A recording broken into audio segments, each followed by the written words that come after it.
Yo, RX back with another recap of UFC 289 Nunes versus Aldana. Very good card. Ups, downs, highs, lows, middle grounds, all the good shit.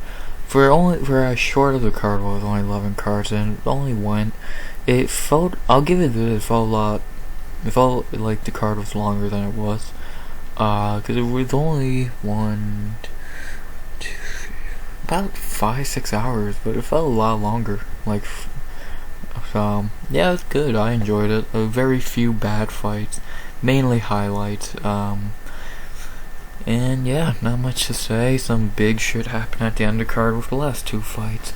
The crowd was really good, at least when their fighters were fighting.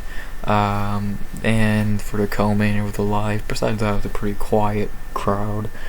But yeah, we had some good fights. We had some big moments happen, which I'll talk about later. And yeah, not much more to say besides. Yeah, let's talk about this card, man. It was 11 fights, very short card. Weird to actually have a short card. But yeah, let's talk about it. Please like, comment, sub. 100 subs go by the end of the year. And let's recap some fights. We began the card with a low-level fight that was, I guess, better than I expected. It was an alright fight, nothing special about it. But I'm talking about Diana Belbiţă versus Maria Oliveira. Fine fight, nothing special about it. It was what you would expect from these two. Yeah, Belbiţă for 3 rounds was pretty much just the better fighter, which I know is not very shocking. Pretty predictable. Maria Oliveira is not good. Diana Belbiţă a lot more vicious of a fighter, wanting to land more shots, damaging shots, vicious shots, cut you open, which she did in this fight. She looked pretty good here. Again, Maria Oliveira is Maria Oliveira, but overall Diana did look pretty good for her first fight in over a year. I think a year and a half, and I guess kind of at home. She does fight out of Canada, so kind of a home game for her in a way. She looked good. Good way to open the card. Crowd was a lot of people were there early for her, so it's a good way to begin the card for them. And yeah, like, it was a very predictable fight. I don't know why people act like this was a close fight. Maria Oliveira is garbage. She is one of the worst fighters on the roster. I'll keep standing by that belief because until I'm proven differently, I think it's true. She's not good. And with that news of her going on some reality show or whatever during camp, like, she clearly just doesn't give a fuck. She knows she's shit and doesn't care. Like, Belbiţă is pretty, it's someone who doesn't fight a lot, but I think she does care about fighting, and, like, yeah, she is on Twitter a lot, and that is something she is known for. At this point, I'd say she's one of the most well-known female fighters from Twitter, but she still looks like she cares about fighting. Maria Oliveira did not. Maria did not look like she wanted to be in there. She looked shitty. Belbiţă just looked better on the feet. Belbiţă landed the better shots. On the ground, Belbiţă was a lot more aggressive with good shots, elbows. Not Tony style elbows, because for some reason no one does that. But she still was making Oliveira not want to be in positions. And I think she made Oliveira just not want to be there. By the third round, she was damaging Oliveira and body, head, legs. She was just hurting her bad, and I think she didn't break Maria physically, but broke her mentally to a point. So yeah, clear 30-27 or 29-28. I forget how I scored it. I might have won a clean sweep. Either way, I don't think you can go wrong. Yeah, I think these are fine scorecards. You can go either way. I don't remember how I scored it. It might have been 30-27. I think that's how I scored it, but either way, Belbiţă did clearly win. And yeah, not much more to say. Really good win for Belbiţă. She's back. This is fucking hilarious. yeah, she's back. Hopefully she can fight again. I think did she say something, a date she wants to fight again? Like, I know someone said like August, September, all that. And I don't know if it was her or not, but I know someone did. It might have been her. Yeah, she didn't take much damage. She can probably be back in there September, October. So get one more fight in this year, maybe pick up another win, and your end 2023 2-fight winning streak would be a very good look for her. And yeah, to talk about, I guess we could go into who they should fight next for Diana. Got some options. If Gomez was still in the UFC, I think that'd be a pretty good fight, but again, she's not in the UFC.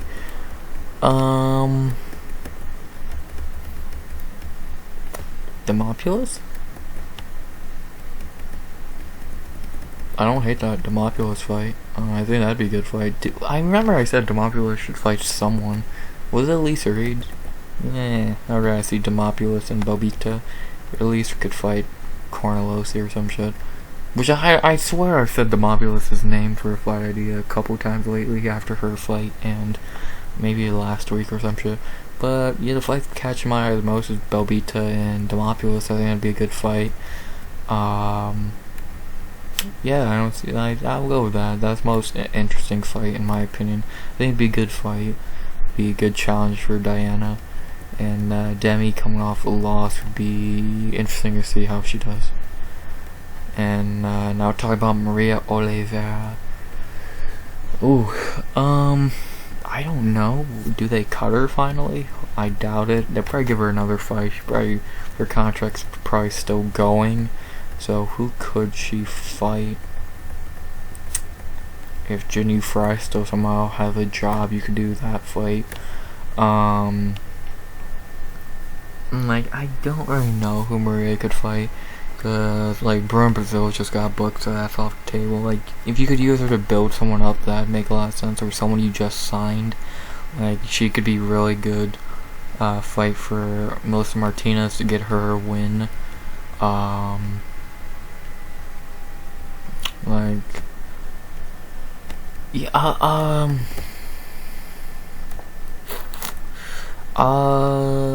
she just got her fight, but yeah, I'll go, Melissa Martinez, get her, her first UFC one after that loss to Elise Reed.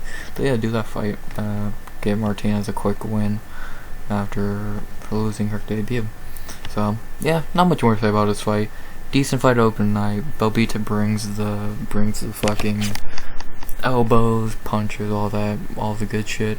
And overall, who should they fight next? I like Diana Belbiţă versus Vanessa Demopoulos, and I like Maria Oliveira versus Melissa Martinez. Belbiţă and Demopoulos, I think, is just a good fight, and Maria would be a good stepping stone for Martinez, and then you can cut her if you don't cut her anyway. So overall, good comeback win for Belbiţă. And maybe she can channel, fucking put this into a winning streak or another fight this year. I know it's crazy. She might actually fight twice in a year. So, yeah, good win for Belbiţă. After that, we head to our last of the early prelims, and we go to a fucking banger of a fight. This fight was crazy good. We have Steve Erceg versus David Dvořák. What a good fight. Round one was very slow. Not much happened. Dvořák was the better fighter. But round two, was looking like it's gonna be the same story, but late in the fight, late in the round, Erceg landed big shots, dropped Dvořák, had him hurt, and stole the round. And as it was 1-1 going into the third, it was a very close third, but I do think Erceg did squeeze out the win, and all the judges agree he won. Anyone disagreeing, anyone's calling robbery, which I didn't see anyone do, but if anyone is, I guarantee you people are saying a bad decision, you're stupid. I think Erceg did win. He won the second clearly, and the third was close if I remember, but he was the better fighter in it. So overall, really good fucking fight. These two brawled. Won the fight. Like, the first round was forgettable, but dude, round 2 and 3, they brawled. These two are dogs, man. Like, I'll tell you right now, anyone who watched that fight and saw Erceg are now very interested to see this kid in the UFC because he's good. Erceg's very good. He has a slow start, but when he turned it on, he turned it the fuck on. And, like, he's good. Like, 5'9", lengthy fucking flyweight, decent striking, decent ground game, 27 years old, only his 11th fucking fight. Like, going in, his next fight will only be his 11th. Oh no, my bad. It'll be his 12th fight. My bad.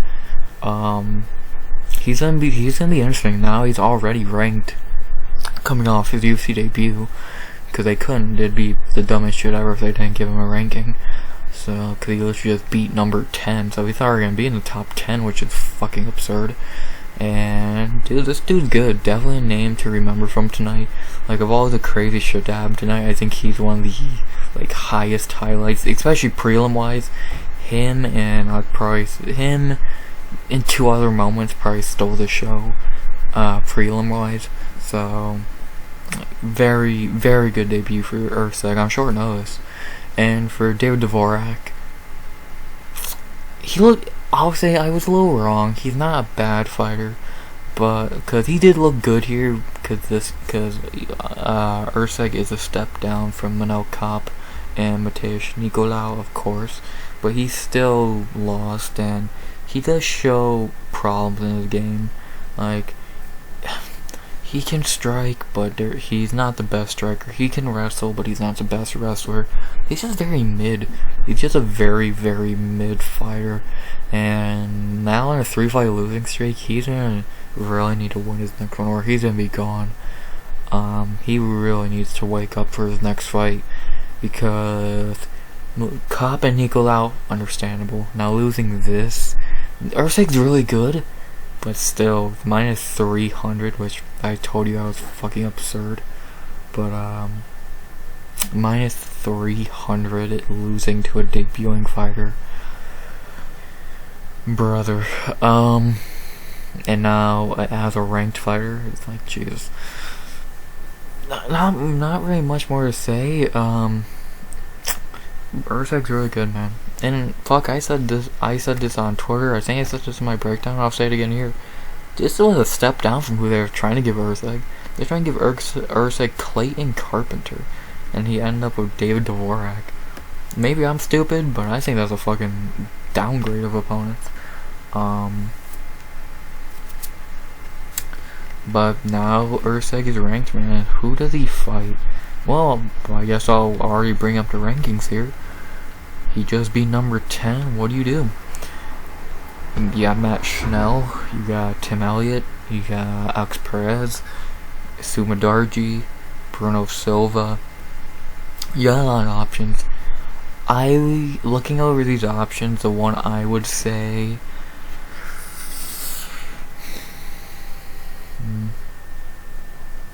Alex Perez, if he ever actually fights, but Mateusz Nicolau is interesting. I wouldn't mind that one. I think that'd be pretty good. Oh yeah, I like the Nicolau fight, cause like Elliott would be fun, but I like Elliott and Schnell more. Kopp, and they're really trying to push Kopp up the rankings. Tagir's booked. Sumadarji, I don't hate. They're not gonna do Mikhaev. Bruno would not make a lot of sense. But I like that Mateusz Nicolau idea. I don't think I've brought him up recently in fight ideas. I really don't see a fight that makes more sense for him. Like, he's not gonna fight up unless he could fight Kai, but it wouldn't make sense. He already fought Kopp. I think he already fought. Did he fight Schnell? If not, I still don't think that fight makes sense. So yeah, we'll go Erceg and Nicolau. I think that would make a lot of sense. So let's do it. And then for David Dvořák, 3 in a row now. What do? Mikhaev, I would say. if you're gonna cut Dvořák, if he loses again, at least send him out doing something good for you. Have him lose to Mukayev. Like, he's the easiest fight in the rankings, and I think Mukayev easily beats him. So I would do Mukayev and David Dvořák. I really don't see a fight that makes sense for either. No, well, I could see better fights for Dvořák, Sumadarji, Tim Elliott, but Mukayev, I don't see any fights UFC would do besides Dvořák. I think Dvořák would make a lot of sense. Good comeback fight for Mukayev after a decent layoff. He's been off for a while now. When was that fight with the one motherfucker that was early? This was really early this year. Was this the Jamal Hill card, if I'm correct? No, so this was very recent, my bad. By the time Mukayev is ready to go again, we should probably be early next year. Yeah, I think Dvořák would be down to fight again. But yeah, fuck it, do Mukayev and Dvořák, easiest fight in the division, and gets Mukayev a nice win. Coming off a bad leg injury, so not much more to say there. Overall, really good fight. Steve Erceg is a dog. People being stupid again. Erceg is a dog. Great addition to the UFC roster. Great to see him already ranked. And what fights do you do next? I would do Steve Erceg versus Mateusz Nicolau. Yeah, it might seem like a push too quick, but dude's really fucking good. And I would do David Dvořák versus Muhammad Mukayev. Like I said, I think Nicolau and Erceg's a great fight, and Dvořák, if you're gonna cut him, like you're probably going to if he loses again, let Muhammad Mukayev get a nice one off of him. So, not much to say there. Great to have Erceg in UFC. Dude's a fucking dog. So, those were the early prelims. Pretty good, man. Two okay fight to begin it, and then Erceg Dvořák tore the house down early. And now we move into a 4-fight prelims, which had ups and downs.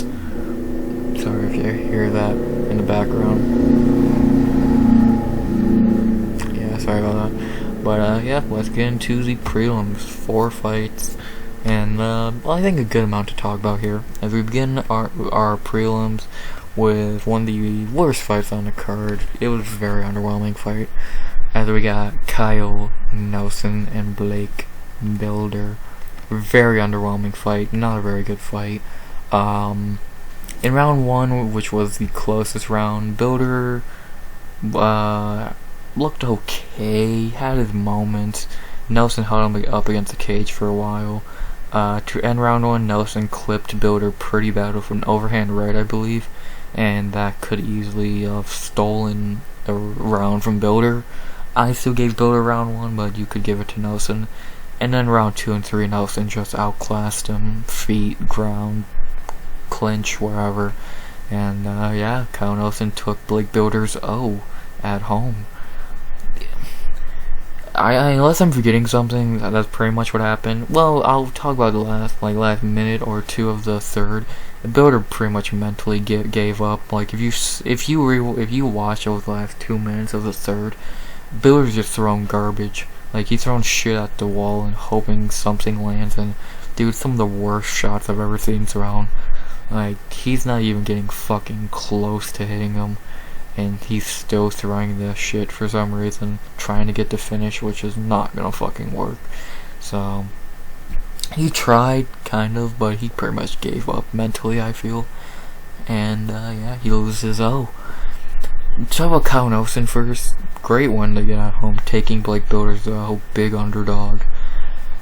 Great one to get at home. Still don't think Kyle Nelson's good. Like, I think Bilder is just very green.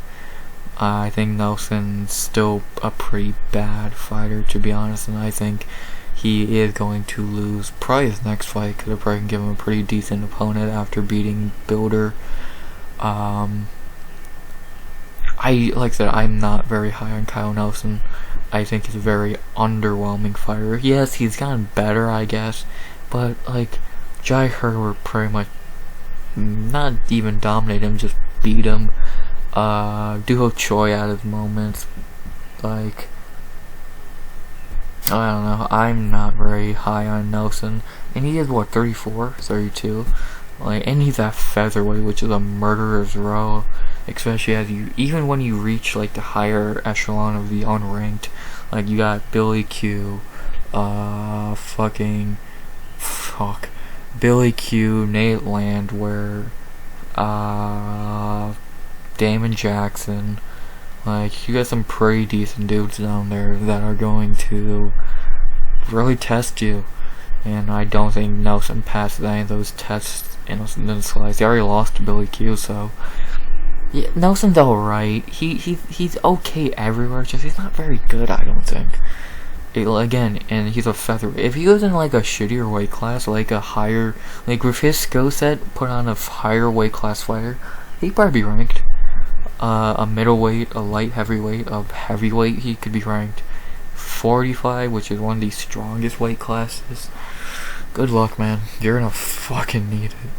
So, yeah. And to talk about Bilder a little bit, he's still very green. It was only his 10th fight, and he's still a very green fighter. His striking is still his wrestling's okay if he actually can get you to the ground. His gas tank's very bad. He was gassed by round 2, and he kind of mentally shit the bed by like round 2. So like, I think the kid has talent, but I think like even the Shane Young performance was good, but wasn't a great performance. And now losing to a dude who's not much better than Shane Young, it's not great. Like, the UFC did kind of fuck him, giving him going to enemy territory twice for your first 2 fights. Like, I feel bad for this dude. They owe this dude like a fight in the Apex or some shit after giving him 2 fucking away games. So, like, I think the kid's good. He is 32 himself, but yeah, he's very green. I don't think he has the tools to be a top featherweight. So, not much more to say in that regard. Well, unless I'm forgetting something to talk about, let's talk about who they should fight next. Kyle Nelson, man, he finally breaks his streak. Like, he's lucky this was a draw, because he might have been cut. And yeah, he saves his job, man, because if he would have lost, that would have been 1-5-1, my god. Yeah, he's not very good. I still don't think he's very good. And he's gonna get probably another lower level fight.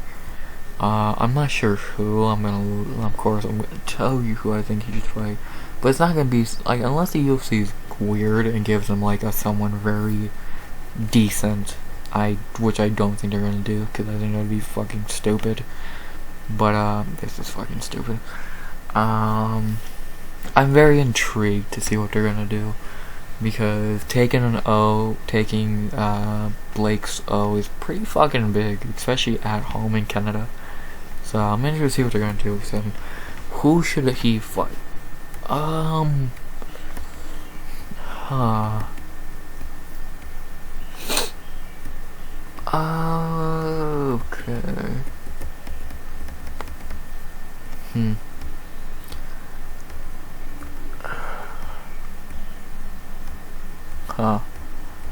How about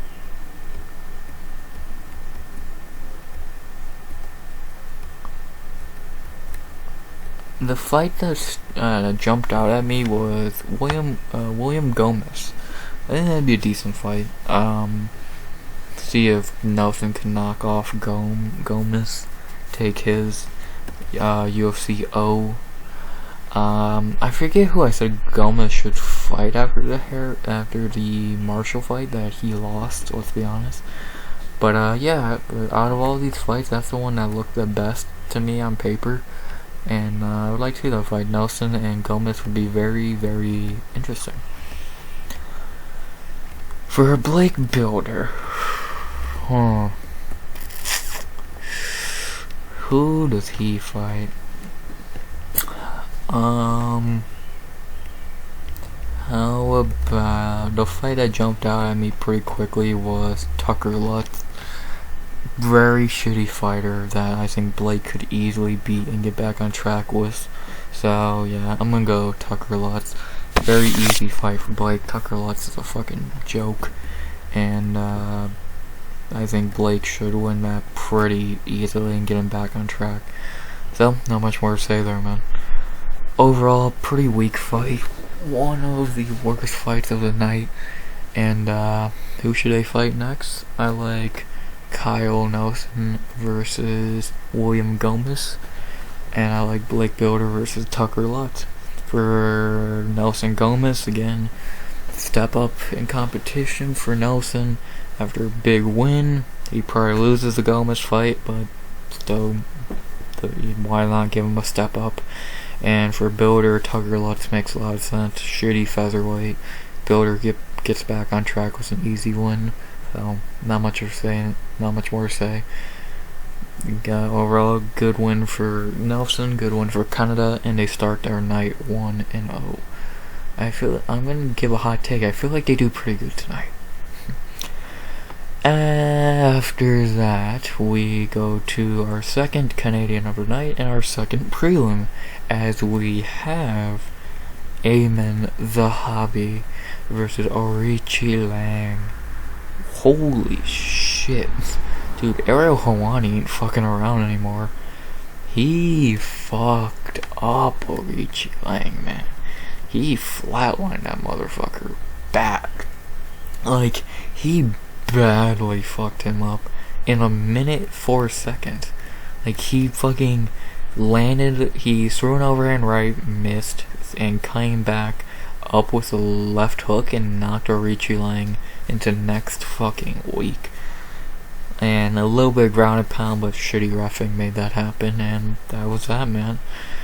Aiemann Zahabi's fucking powerful. Like, this dude's looking better than ever. That Torcillo's fight was shitty, but Draco Rodriguez knockout, now this. Dude, if this man could fucking fight consistently, he's gonna be fucking good. Like, yeah, he's 35 years old, but he still has a little time on the clock.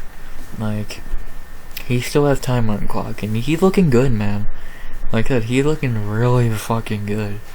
3-fight winning streak now, knocking out a dude like Aoriqileng, who's tough as nails, as we saw in the Molina fight.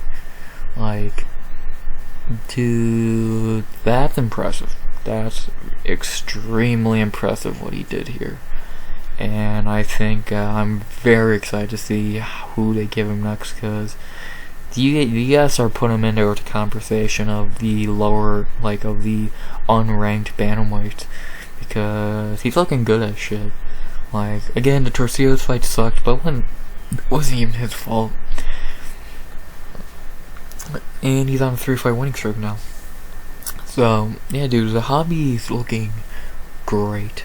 Like, not much more you can say besides Zahabi's just looking amazing last couple fights.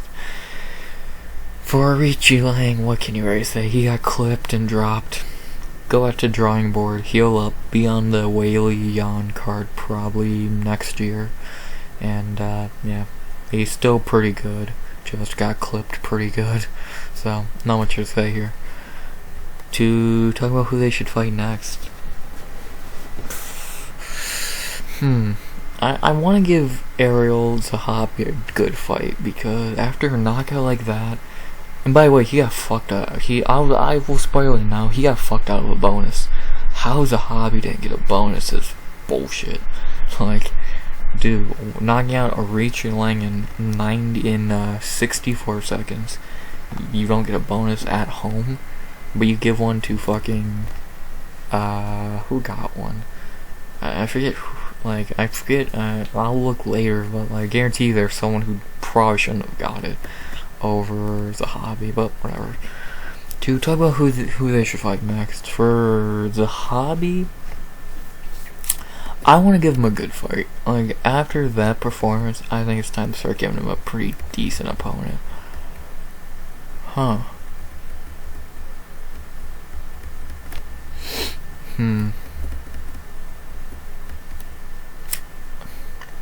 say where is he ranked? Because I got a couple names in mind. Jeez, I'm trying to think what should be a good one.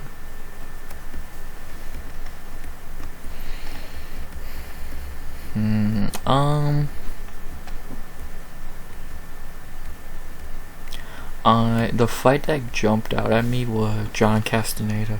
I think that'd be a really fucking good fight. Mexi coming off a really nice win. Like, I think he could be a good test for Zahabi, man. I think he could be a really nice test for Aiemann. So, yeah, I'm gonna fuck with that. I fuck with that fight. Aiemann and John Castaneda would be very, very entertaining, I think. So, yeah, let's do that fight, man. Let's book that shit. Yeah, Castaneda won, last week? And Zahabi won this week. Both took... Castaneda took some damage, but not a crazy amount. But yeah, you can probably get that fight booked December. So, I think Zahabi did say... It might have been Zahabi who talked about August or whatever. So, yeah. But, yeah. I like that fight. And then for Aoriqileng...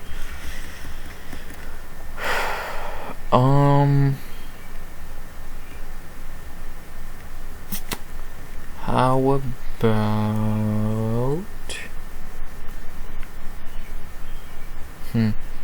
How about... Trying to see who's good. I'm seeing a couple names that are jumping at me, but I'm not a fan of those fights as much as I could be. Fuck it, Chad Engler and Helliger, however you fucking say it. Have Mongolian Murderer beat him up real quick and get payback on the Canadian. I know some better for you. So do that fight real quick. Get Aoriqileng back in the win column, and yeah. So overall, Zahabi's looking great. If he can fight consistently, he could be a problem. And who should they fight next? I like Zahabi versus John Castaneda, and I like Aoriqileng versus Chad and Helliger. I think Zahabi and Castaneda's a fucking war, and I like Aoriqileng getting back in the win column off Chad and Helliger. So let's book them, baby. After that, my tied for favorite fight of the night in hindsight. I fucking told you all. I had to hear it all week actually I've had to hear it for a while. But I fucking told you. As we have up next, Jasmine Jasudavicius versus Miranda Maverick. I fucking told you. I have had to hear since this fight was booked. Jasmine sucks. She has no chance. Maverick's better. Blah blah blah blah blah blah blah blah blah blah blah blah blah. Shut the fuck up. I told you, motherfuckers. Jasmine is taking the dub here, and she did. Fuck all of you. Jasmine looked fantastic. In round 1, closest round of the fight. On the feet, Maverick was better in round 1. Somehow they ended up on the ground. I don't remember how it was. I don't remember if it was a clinch, takedown attempt, whatever the fuck. But some way they ended up on the ground, and Jasmine ended up on top, pretty much in a north-south against the cage. Maverick was going for an armbar. Jasmine just stopped it, and Jasmine ended the round with about 2.5 minutes of ground control, if not longer.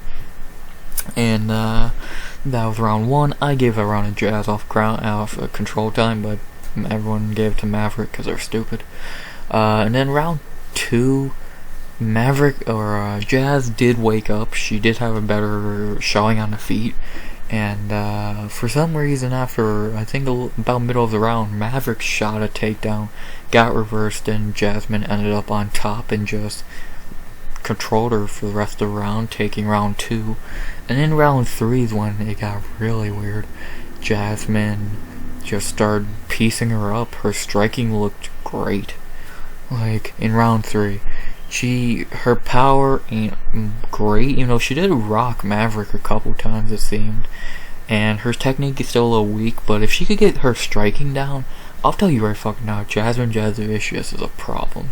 If she can get her striking down, Flyweight has another problem on their hands. And I'll talk about something I want to talk about again in a second. But dude, her right is fucking crisp. Like, her right looks is just great. Her striking overall is getting better. Is like, watch her Kay Hansen fight and now watch this one, night and day. Her ground game is so amazing, and dude, she's looking great. Like, my only worry still is she is 34, but she's still young. She's not taking a lot of damage, and now she's ranked, man. She's fucking ranked. How weird. Yeah, Jasmine looked fucking amazing. For Miranda Maverick, I think we're starting to see Maverick's ceiling hit. Like, maybe it's too early to say that, she's only 25. But as of right now, I think we're seeing her ceiling. She's talented. She's very talented. Just, she's not going to be able to break that upper echelon of the top 10. She could be ranked. And she's good. This is only her second real loss, in my opinion. But again, I think we're seeing her ceiling. And if you really ask yourself, like, how does Maverick look against some fighters, like, just in the lower echelon of the rankings? Tracy Cortez, I think with her wrestling, Cortez could take it. Case O'Neill, same thing. Like, and then you got Natalia Silva, Karine Silva, both killer. Maverick loses those fights. Like, you got Maverick against wrestlers, or she's gonna lose. Against people who are taller, lengthier than her, she's gonna lose. But when she's fighting someone like Macy Barber or Sabina Mazo, she's gonna be able to look pretty good and win. Because she is talented. She's very fucking talented. Just again, she has holes in her game. And it's mainly ground game. And when you're fighting Jasmine Jasudavicius, that's gonna be exploited, and it was. So, yeah. So, and a point I want to make again, because I talk about it in the breakdown heavily, and I'm going to talk about it again.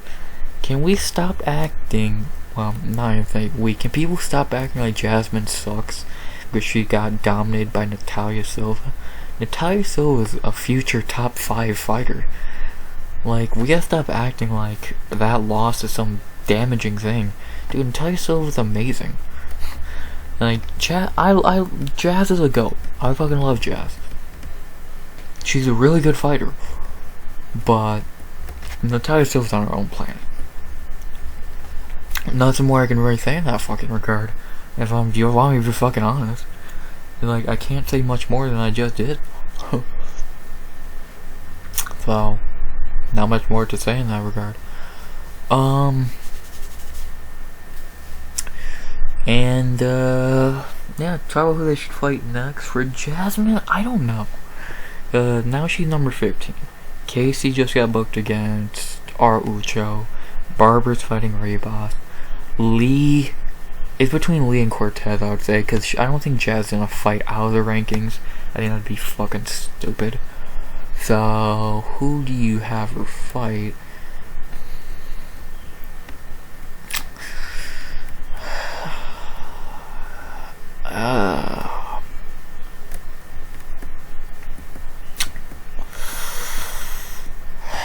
I'm gonna say Tracy Cortez. I like that fight. It would be good for both young, because unless you shoot her up the rankings to what, Jennifer Maia, like, or you could do Andrea Lee, but I'd rather see Andrea Lee face Natalia Silva or some shit. So fuck it. I like Jasmine and Tracy Cortez. I think it'd be a very good fight, good test for both, because it's a battle of two people who are not really good strikers, but they are very good on the ground. And I think that's where the fight is interesting, on the ground. And Jasmine's very damaging on the ground, but Cortez, it's a very good fight. I think a lot of people would enjoy to watch that fight, even if they're all going to count out Jasmine again. So, and stop doing that. Stop it. And then for Miranda, out of the rankings, I think for a second time she's been kicked out the rankings. And who does she fight?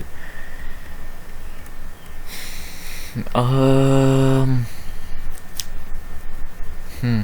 That's a good question, actually. I'm trying to find someone who's like coming off a nice win. Like Karine Silva would have made sense, but she just got booked. Like Natalia Silva, but I don't know why you do that to Maverick.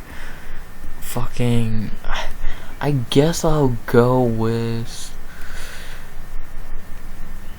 Antonina. I guess coming off a win last year.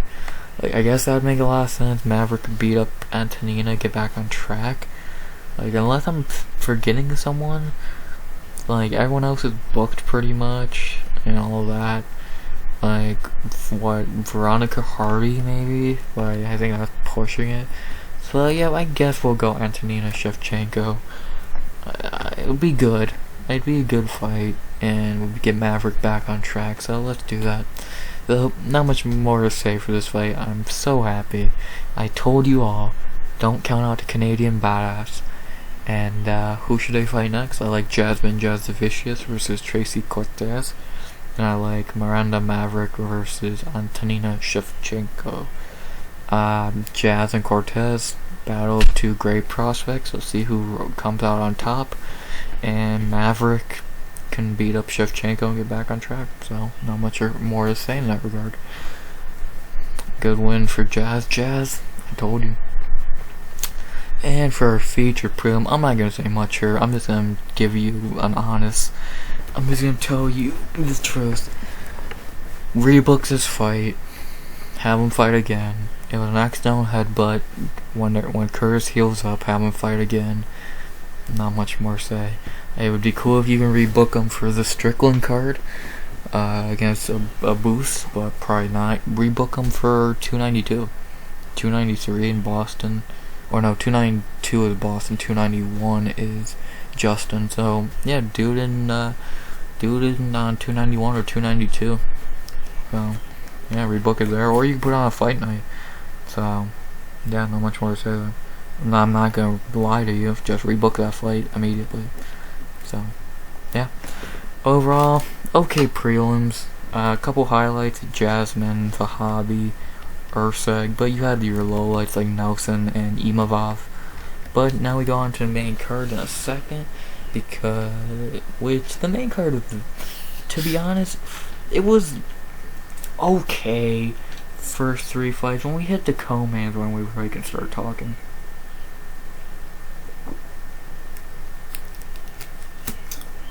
Stay hydrated.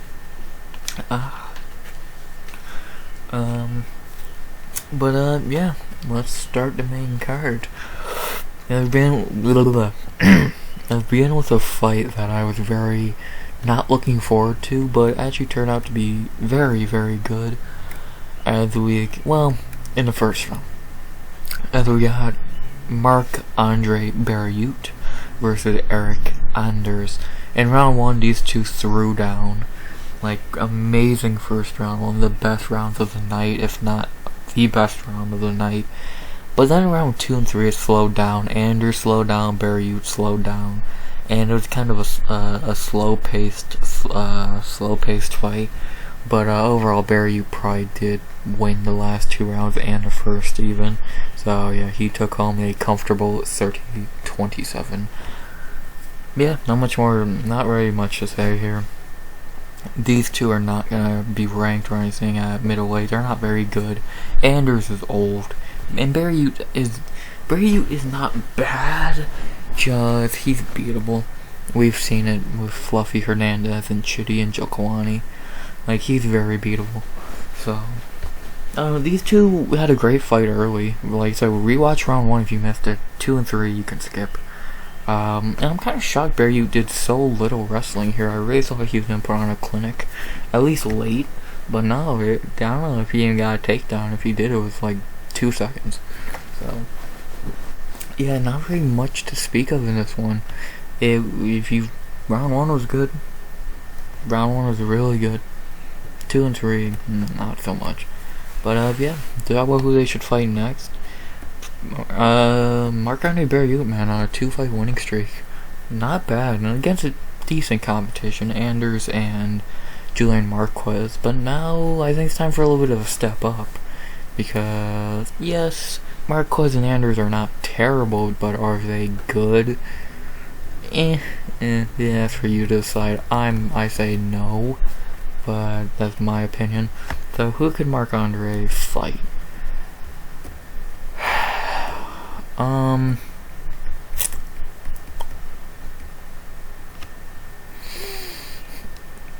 Excuse me. I like him versus Rodolfo Vieira. I think that'd be a very intriguing fight. I think it'd be a very entertaining fight. I think him and Rodolfo would be very fun. So yeah, I'm not seeing any other fights that really spark my interest. So yeah, let's do that fight. Marc-André Barriault and Rodolfo Vieira. I think that would be fun. And then for Eryk Anders. Yeah, at this point, you know you're getting with Eryk Anders. Win-loss. He's old. I think he's gonna retire at his 20th UFC fight they talked about. I think this was his 16th. So he still has a little bit of time left. So 4 more fights. So who should be his 17th fight?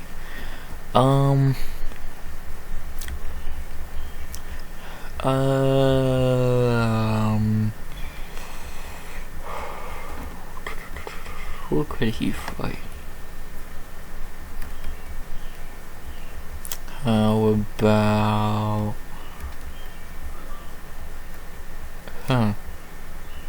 Man, middleweight is so fucking bad. How about the fight that Dustin Stoltz was? Why not? Dustin coming off of that loss to a boost. Yeah, I think it'd be a good comeback win for Anders. If not that, yeah, Dusko is an option. Actually, yeah, I like that fight more. Dusko Todorovic. Like, I know he is hurt, probably still for a while. He did blow out his knee, but I think he could probably be back early next year. Anders does not fight too consistently. So yeah, early next year, I think Dusko Todorovic and Eryk Anders would be very fun. So let's do that fight. So overall, great first round. 2 and 3 were very weak. And overall, who should we fight next? I like Marc-André Barriault versus Rodolfo Vieira. I like Eryk Anders versus Dusko Todorovic.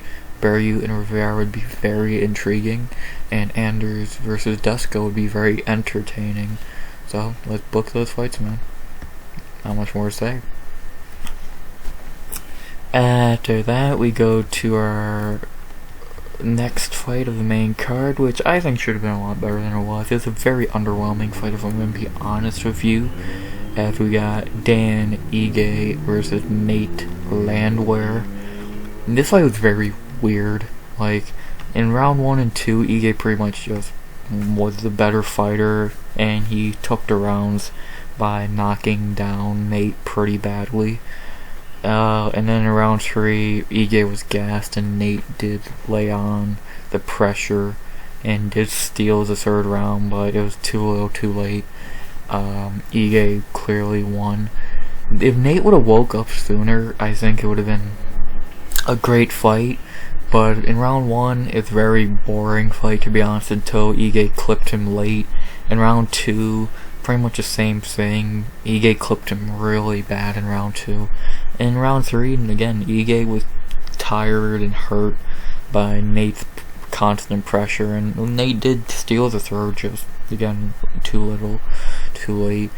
If Nate would have woke up sooner, it would have been a good fight. Just, for some reason, he was very passive aggressive in round 1 and 2, so kind of disappointing. But I don't know, very disappointing pay-per-view debut for Nate to train. I was really hoping for something a lot better. Even if he did get knocked out or lost, I was hoping Nate would at least go out on his shield, and he did, but still, it's very underwhelming fight. So it's kind of sad to see Nate lose like that, and it kind of tells you where Nate is overall and is where he's going to be unless he gets really good really quick at 35 years old. So yeah, it's gonna be very sad. And like I said, good win for Ige, man. 2 wins in a row now, knocking off dudes on nice winning streaks like Damon and Nate. And now I think it's time for him to fight back in the rankings. Who should he fight? Christ. He already fought Edson. I don't like the Caceres fight. I like the Sadiq Yusuf fight. I don't think Yusuf's booked right now. Giga, Ilya, Evloev, Mitchell. Like, outside of Ilya, you have good names, but I'm pretty sure if Yusuf ain't booked right now, I fuck with Ige and Yusuf. I think that'd be a very good fight. And it's never happened. So, yeah, if Sadiq ain't booked right now, which I don't think he is, that's a good fight. That or Bryce Mitchell would make the most sense for Ige. I'd probably go with Yusuf. The Yusuf booked right now? Yeah, he's not. Yeah, fucking Danny Ige and Sadiq Yusuf makes the most fucking sense. It'd be a really good fight. And why not do that shit? And to talk about Nate the Train in the UFC, Charles Jourdain. Nothing more to say. Book that fight now.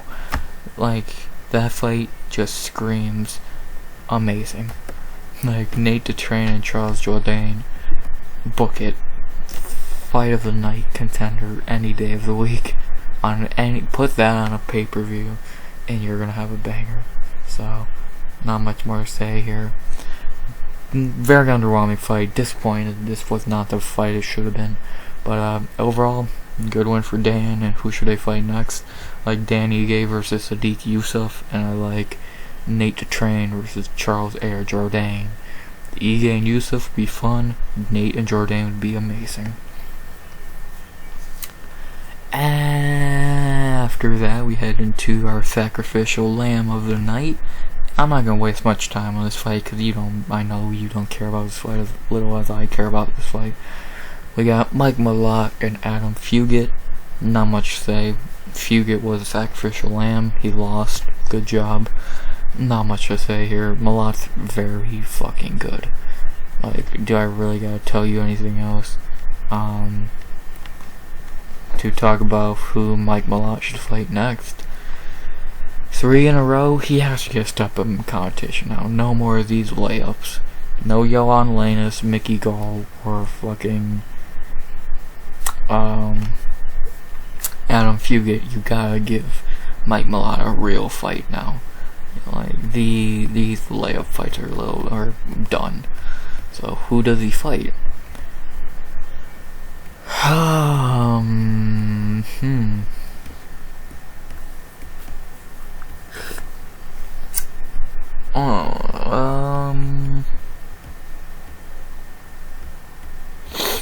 How about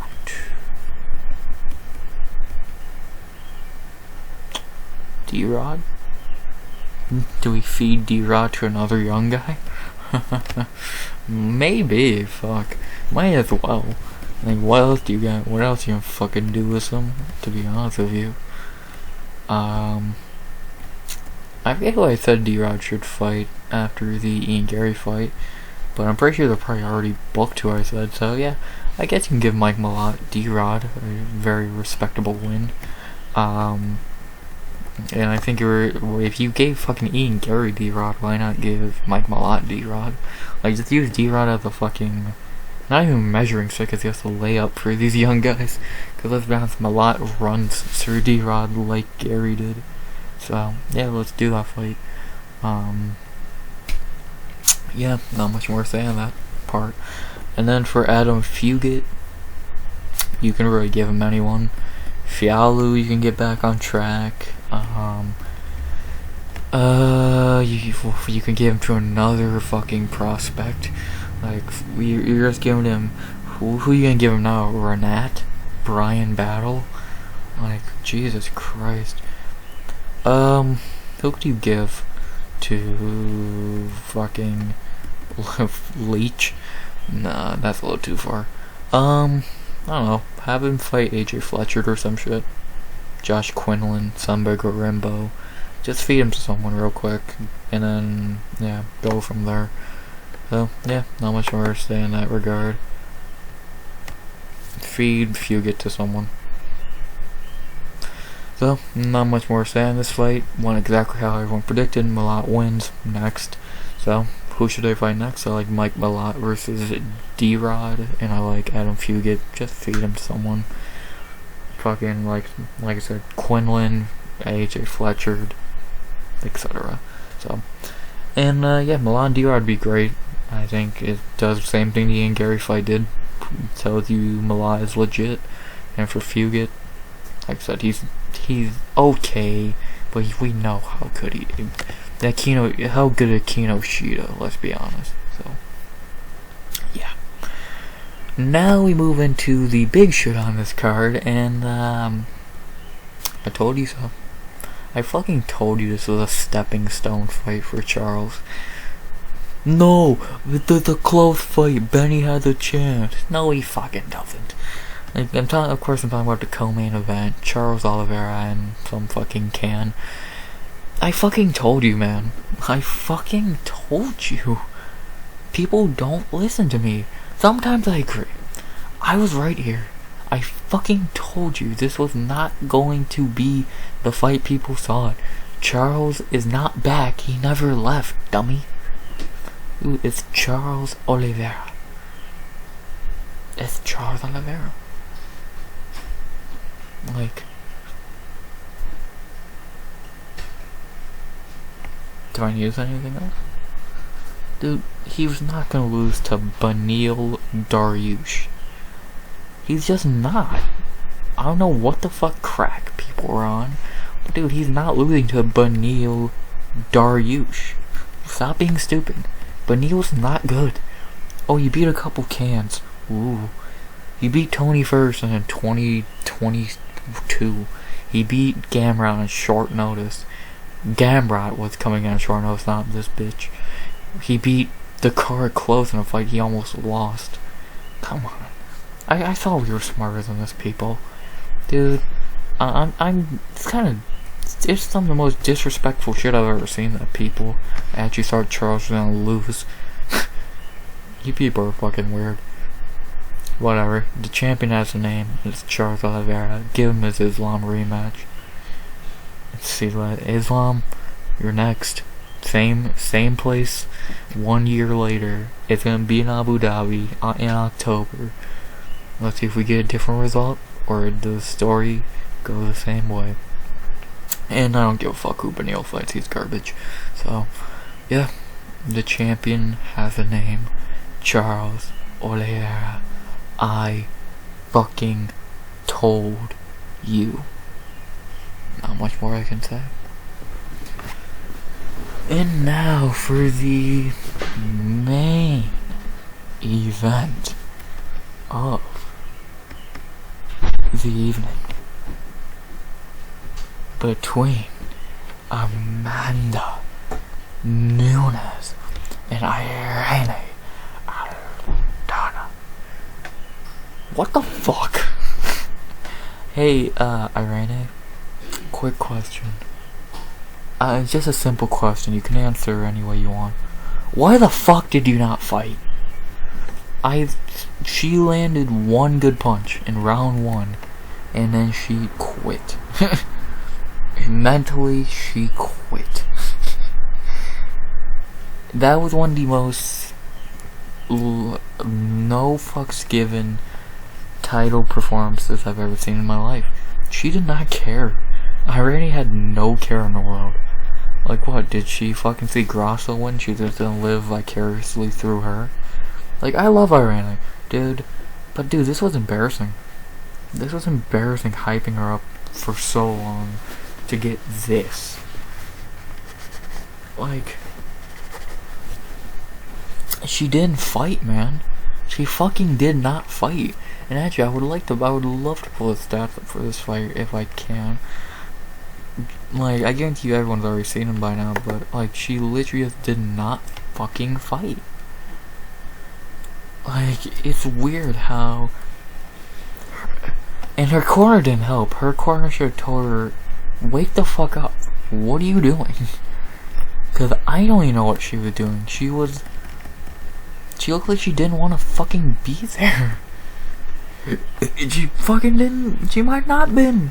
Like, I don't. What, did the moment hit her? Did she just not care?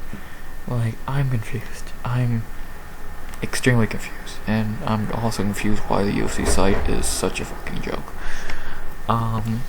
Like, if I had to break down the fight in any way, in round 1, Nunes backing her down, against the cage, Nunes overshot a punch, Irene countered with a beautiful right on the temple, and that was the last good moment Irene had, because she quit after that.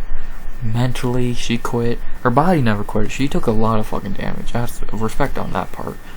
But, like, overall, she goddamn quit. Big time. Like, and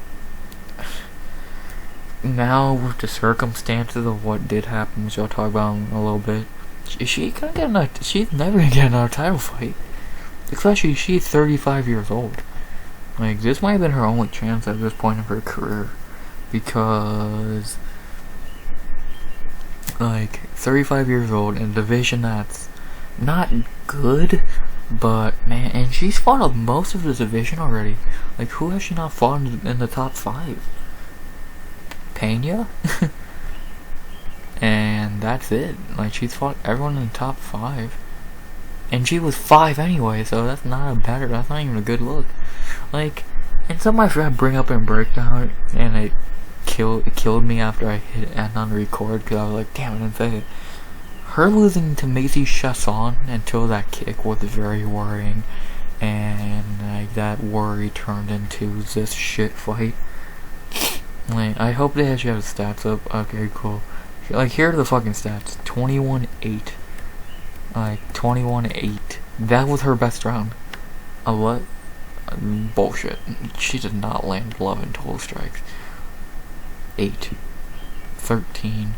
Like, dude, look at these numbers. 8, 11, 8, 13, 17.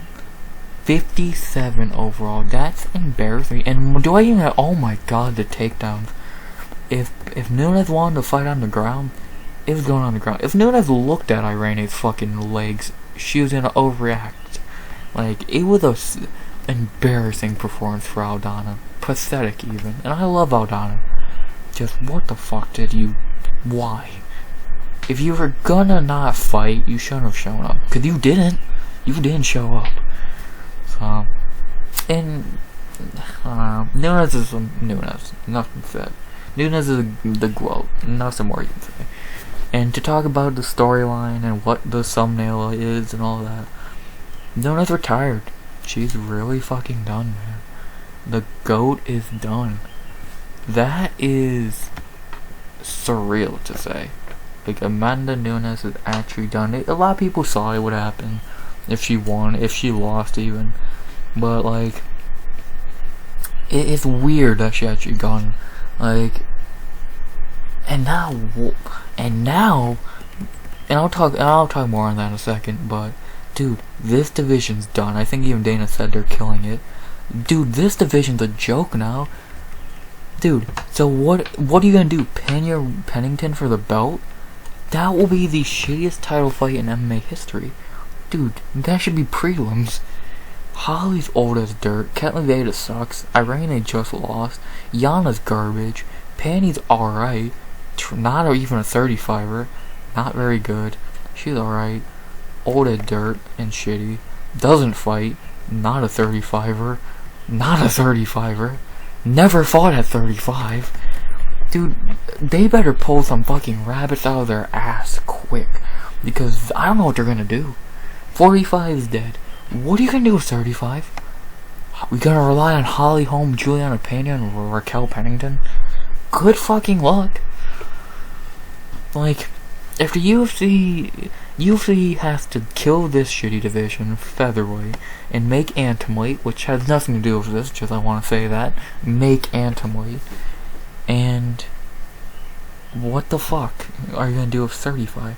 If they really do, like, they should do Pena and Pennington for the belt. But at the same time, it's gonna be Juliana Pena fighting Raquel Pennington for the UFC championship. One of them is gonna hold the belt. What the fuck? Women's 135 is a joke, man. Like, they better hope one of their prospects or someone they're looking at outside UFC is good. Because off the top of my head, Chelsea Chandler, Norma Dumont, Irina Alkasheva, Josie Nunes, but you know she's not very good. Bueno? Panny? Like, what's your fucking plan here, UFC? Like, Nunes retiring fucks up so much. Like, the only thing it doesn't fuck up that involves Nunes is this. Keep Nunes as a pound for pound rankings top female for a while. Keep, like Khabib style, keep her as number one until you find a better number one. Because outside of her, who are you going to put number one? Whaley or Grasso? They're great. They're not the pound for pound female in the world. Val? After Val gets the belt back, then you could put her. Oh, you could put her in Blanchfield. I'd fucking agree with that. So, I don't know. My little rant, and not even rant, my little guessing game of what the fuck the UFC's plan is done. And I'll get this last thing out of the way. Who should Irene fight next? Carol Rosa? But no, she just lost to Dumont. I forgot, because this stupid fucking site, Misha Tate, like, no, I don't know who she fights. The winner of Home Bueno? No, the one. I don't know what you do with Irene. Cause like, she beat Macy already. Rosa's coming off a loss. Penny Ketlin the winner? Yeah, I guess fine. Do that. She can fight the winner of Penny and Ketlin. So, and now to talk about the big thing, and to show respect to the GOAT, the greatest female of all time, and one of the greatest fighters of all time. Like you see right here, I have her as the 6th greatest fighter of all time, and Amanda Nunes is a one of the greatest fighters of all time, the greatest female fighter of all time, and if we were talking about people, if we were talking about fighters where the expression you're gonna tell your grandkids about and all that, GSP, John Jones, Anderson Silva, Demetrius Johnson, Khabib, Amanda Nunes, I think are top of that list. Of course, you can rattle in and out names, but I think those 6 are like the top tier of fighters ever. Like in MMA, like you'll never get 6 fighters better, and I don't see. Like the only people I can think of are Volk, Val, but Val's kind of getting old. Like those 6 are. If Mount Rushmore had 6 heads, it would be those 6 MMA wise, because those are generational talents, and it's weird watching and think about how many of those are actually retired. GSP, Nunes, Silva are retired. Jones is gonna retire. DJ is still doing his shit at the highest level, and Khabib's retired. Like, it's crazy how we're losing so many greats, and Nunes is gone, man. So it's weird watching Nunes retire. Like, not having a Nunes around is gonna feel weird. Like, even if she lost to Pena, it was like, oh yeah, she's gonna be back. She's gone. She's not gonna come back. I don't think she's gonna do any boxing or corny shit like that. I think she's actually done. I think she has another kid on the way, and enjoy retirement. The greatest female fighter of all time. First ballot Hall of Fame is gonna go in next year, no question. And all I can say is, thank you, Nunes. One of the greatest of all time. And when she hit her streak, dude, what can you say? And dude, look at the names on her resume. Like, just from top to bottom: Julia Budd, Jermaine Durandamy twice, Valentina Shevchenko twice, Miesha Tate, Ronda Rousey, Raquel Pennington, Chris Cyborg, one of the craziest fights ever, Holly Holm, Juliana Pena, and one of the worst beatings ever, Irene, Aldana. What can you say? What can you say? And by the way, fuck Juliana Pena for being a bitch and trying to ruin the moment, but that's the point. All I can say is goodbye to the GOAT, the quote, enjoy retirement, and thank you, Amanda Nunes, double champ forever. Well, that's what I have to say about UFC 289. How I did on picks, 6 of 11, 3 perfects, 390. I'm not really mad at any of the ones I got wrong. They just did not perform very well. So, yeah, I'm not really mad at it. Fine night picking for a short card. I could do much worse. I've done much worse. For the bonuses, performance of the night to Charles Oliveira, Mike Malott, Steve Erceg. 5 of the night to Anders Barriault. I agree and disagree. Charles bonus, no doubt. I would give performance bonuses to Charles and Zahabi, and even Nunes. He sent her out on top. And fight of the night, I would have gave to probably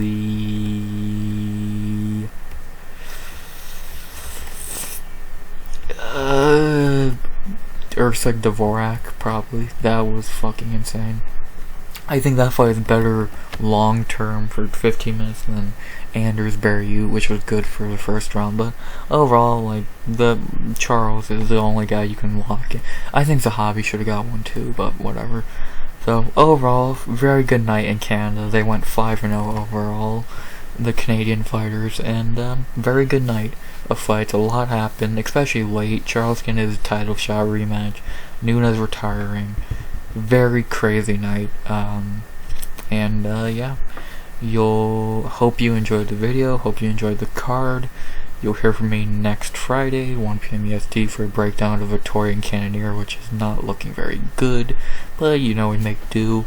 And yeah, man, I enjoyed the card, and I almost forgot to do something I want to do every recap. If you are going to rewatch, if you missed this card and you want to know what to rewatch, I would say Erceg Dvořák, Zahabi, Jasudavicius, the first round of Barriault, Charles and Nunes, just to watch Nunes' last fight. So I'm gonna stop rambling and say, hope you enjoyed the video. Please like, comment, sub. 100 subs goal by the end of the year.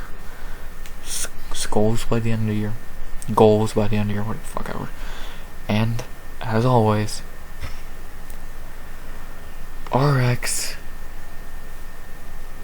out. Thank you, Nunes.